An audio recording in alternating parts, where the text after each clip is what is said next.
وضو کے بعد کی دعائیں.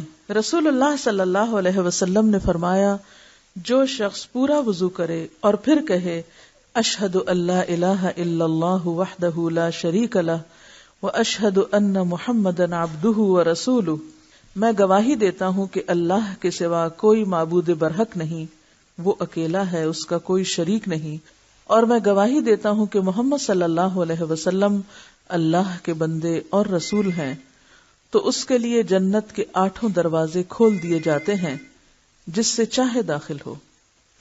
یعنی ایک چھوٹے سے عمل پر اتنی بڑی بشارت ہے، لیکن اس بشارت کا اہل اور مستحق وہی ہو سکتا ہے جو اس عمل کو کرنا جانے. صرف وہ جانتا ہی نہ ہو بلکہ کر بھی سکتا ہو، کرتا بھی ہو. تو کرنے کے لیے آپ کو ایک الگ ایفرٹ چاہیے.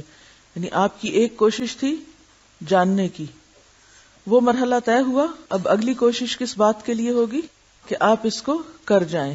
کرنے کے لیے ضروری ہے کہ آپ بھولیں نہیں. نمبر 1 اس دعا کو یاد کر لیں زبانی. نمبر 2 یہ کہ پھر جب وقت آئے تو اس وقت پڑھنا نہ بھولیں. اس کے لیے آپ کوئی نہ کوئی نشانی رکھ لیں، کسی ایسی جگہ پر لکھ کر لگا دیں جہاں وضو کے بعد آپ کا گزر ہو، تاکہ آپ کچھ عرصے تک دیکھ کر پڑھتے رہنے یا اس یاد دہانی یا نشانی کے ساتھ عمل کی عادت ڈالیں، اور پھر یہ انشاءاللہ آپ کی عادت ثانیہ بن جائے گی. آپ سفر میں ہو، حضر میں ہو، کہیں بھی ہو، آپ اس دعا سے فائدہ اٹھاتے رہیں گے. اللہ تعالیٰ کو وہی عمل پسند ہوتا ہے جو اگرچہ تھوڑا ہو لیکن مستقل ہو، ہمیشہ کیا جائے. ابو داؤد کی ایک روایت میں اس دعا کو آسمان کی طرف نظر اٹھا کر پڑھنے کا ذکر ہے، مگر یہ روایت صحیح نہیں. اس میں ابو عقیل کا چچا زاد بھائی مجہول ہے. ٹھیک ہے، یعنی آپ کے لیے ضروری نہیں کہ آسمان کی طرف ہی نظر اٹھا کے دعا پڑھیں، آپ جہاں بھی ہیں، کیونکہ آج کل کے واش رومز میں تو بعض اوقات آسمان کی طرف دیکھنے کا کوئی موقع ہی نہیں ہوتا. تو ایسی صورت میں آپ صرف دعا پڑھ سکتے ہیں. یعنی بند گھروں میں اندر ہی اندر اگر آپ وضو کر رہے ہیں تو اندر ہی پڑھ سکتے ہیں. دیکھیں ایسے واش روم جس میں کوئی نجاست نہ ہو، سب کچھ دھل گیا تو برابر کا ایک کمرہ ہو گیا، تو اس میں تو آپ پڑھ سکتے ہیں. لیکن وہ واش روم جہاں پر نجاست، گندگی اور یہ سب چیزیں ہوں تو وہ ایک الگ جگہ ہے. لیکن بہتر پھر بھی یہی ہے کہ باہر آ کر پڑھیے. ٹھیک ہے، لیکن بسم اللہ تو شروع میں واش روم کے اندر ہی پڑھیں گے نا، سنک پہ کھڑے ہو کے. ٹھیک ہے. اصل میں یہ ہے کہ اگر ہم اسلامی طریقے کے گھر بناتے تو ہم سنک وضو کے اور پاؤں دھونے کی جگہ سنت کے مطابق خود ڈیزائن کرتے. لیکن ہمارے گھروں میں اس کانسیپٹ کا تو خیال ہی نہیں رکھا گیا. حالانکہ کیا مشکل ہے، ٹوائلٹ کو الگ کر دیں، وضو کی جگہ الگ کر دیں. اور اس میں ایک اور سہولت یہ بھی ہوتی ہے کہ اگر ایک واش روم کو 2-4 لوگ گھر میں استعمال کر رہے ہیں تو ہر کوئی واش روم سے نکل کر وضو باہر آ کے کرے، تو وہ ویسے بھی سہولت. اب ایک شخص واش روم میں گھس جاتا ہے اور نکلنے کا نام ہی نہیں لیتا، وہیں گھر بنا لیتا ہے.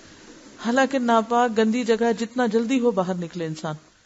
تو بات یہ ہے کہ اصل چیز جو ہمارے آج سیکھنے کی ہے وہ ایک تو آپ دوبارہ اس کو خود بیٹھ کر ایک سطر پڑھیں گے اور یہ دیکھیں گے کہ آپ کیا نہیں کر رہے، اس کو نشان لگا لیں گے. یہ نہیں میں کر رہی، اس کو آپ ایک الگ کاغذ پر لکھیں گے. اس کاغذ کو لکھ کر آپ اپنے واش روم کے دروازے کے باہر یا کہیں سٹک کر دیں، کہیں لکھ کے لگا لیں، اور پھر کوشش کریں کہ مسلسل عمل سے آپ کی عادت کا حصہ بن جائے. خاص طور پر یہ دعا کتنا مختصر عمل ہے مگر کتنے بہترین اجر کا سبب ہے کہ اس دعا کے پڑھنے والے کے لیے جنت کے 8 دروازے کھول دیے جاتے ہیں. دن میں 5 دفعہ آپ وضو کم از کم کرتے ہیں، 5 دفعہ یہ دعا پڑھیے. ان بٹوین اگر اللہ نے واپس بلا بھی لیا تو غم کی بات نہیں، انشاءاللہ 8 دروازے کھلیں گے انشاءاللہ تعالی. ہاں، لیکن پوری نیت اور جذبے کے ساتھ اس پر عمل کرنا ہے. میری کلاس فقہ کی کلاس ہرگز نہیں، یہ کلاس جو پڑھیں اس پر عمل کرنے کی کلاس ہے. کوئی بحث مباحثے نہیں، کوئی حجت بازیاں نہیں، کچھ نہیں. جو سیکھا ہے وہ کرنے کی کوشش. تو آج آپ کیا کریں گے؟ جو نہیں کر رہے اس کی چیک لسٹ بنا لیں، اور جو کرنا ہے اس کو لکھ کے کہیں لگائیں اور اس کو کر کے دکھائیں. وضو کے بعد یہ دعا بھی پڑھیں، سبحانک اللہم و بحمدک اشہد ان لا الہ الا انت استغفرک و اتوب الیک۔ اے اللہ، تو اپنی تمام تعریفات کے ساتھ ہر عیب سے پاک ہے، میں گواہی دیتا ہوں کہ تیرے سوا کوئی سچا معبود نہیں ہے، میں تجھ سے بخشش مانگتا ہوں اور تیرے حضور توبہ کرتا ہوں۔ ان دونوں دعاؤں کو مل کر پڑھیے۔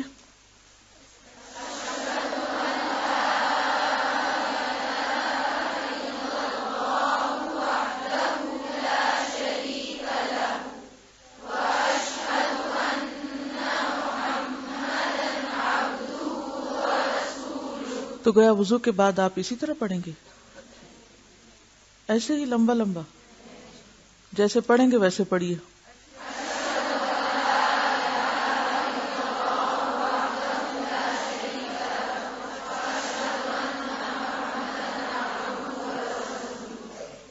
کیونکہ اگر آپ صرف ہر چیز لمبا پڑھنے کی عادت ڈال بیٹھی تو پھر جب عمل کا وقت آئے گا تو آپ کر نہیں سکیں گی، تو نیچرل رہیے۔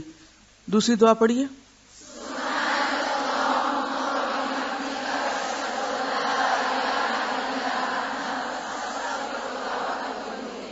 شابش۔ کچھ اور دعائیں بھی ہیں، اللہم اجعلنی من التوابین واجعلنی من المتطہرین، اور ایک اور بہت خوبصورت دعا ہے، اللہم اغفر لی ذنبی ووسع لی فی داری وبارک لی فی رزقی۔ کتنی خوبصورت دعا ہے۔ اور جتنی دیر میں آپ اپنے بازو نیچے کرتے ہیں اور اپنا دوپٹہ ٹھیک کرتے ہیں اور آپ جائے نماز بچھاتے ہیں، اتنی دیر میں ساری دعائیں ہو جاتی ہیں۔ اس کے لیے ضروری نہیں کہ آپ وہاں سے نکل کے پھر 5 منٹ کھڑے ہو جائیں۔